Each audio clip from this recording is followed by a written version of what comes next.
কিছুদিন আগেই দোলযাত্রা গেল, আর সেই উপলক্ষে আমার মামার বাড়িতে অনেক বড় মেলা হয়। তাই আজকে আমি মামার বাড়িতে আসলাম মেলা দেখতে।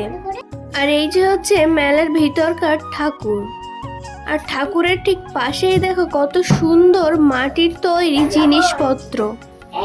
এগুলি আমার খুবই পছন্দ হয়েছিল, কিন্তু প্রচুর দাম চাইছিল। আর এরপর আমরা তিনজন মিলে, মানে আমি, আমার মামার মেয়ের মাসির মেয়ে, একটা কসমেটিক্সের দোকানে গেলাম। আমাদের কিছু কালেকশন পছন্দ হয়েছিল, কিন্তু লোকাল দোকানের থেকে দাম বেশি বলছিল। আর এরপরে আমরা নাগরদোলা দেখলাম, মিকি মাউস দেখলাম, কিন্তু টাকা না থাকায় আমরা আর উঠতে পারলাম না। এরপর আমরা অনেক কসমেটিক্সের দোকান খোঁজার পরে এই ভাইরাল চুড়িগুলো পেলাম, কিন্তু এখানেও দাম শোনার পর অত্যাধিক দাম বলল।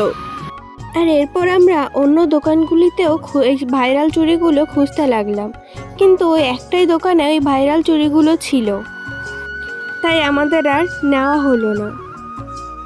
মেলা ঘুরতে ঘুরতে দেখি একটা দাদা ট্যাটুর দোকানে বসে ট্যাটু করছে, কিন্তু ট্যাটু হয়তো ওই দাদাটা করছিল, আর মনে হচ্ছিল ব্যথাটা আমাদের লাগছে।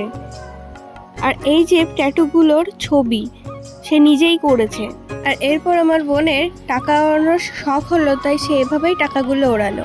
সবশেষে আমরা ঘুগনি খেলাম, আর অনেকটা রাত হয়ে যাওয়ার কারণে আমরা কিছু আচার নিয়ে বাড়ির দিকে রওনা দিলাম। আর এই যে আমরা তিন মূর্তি এখন বাড়ির দিকে যাচ্ছি।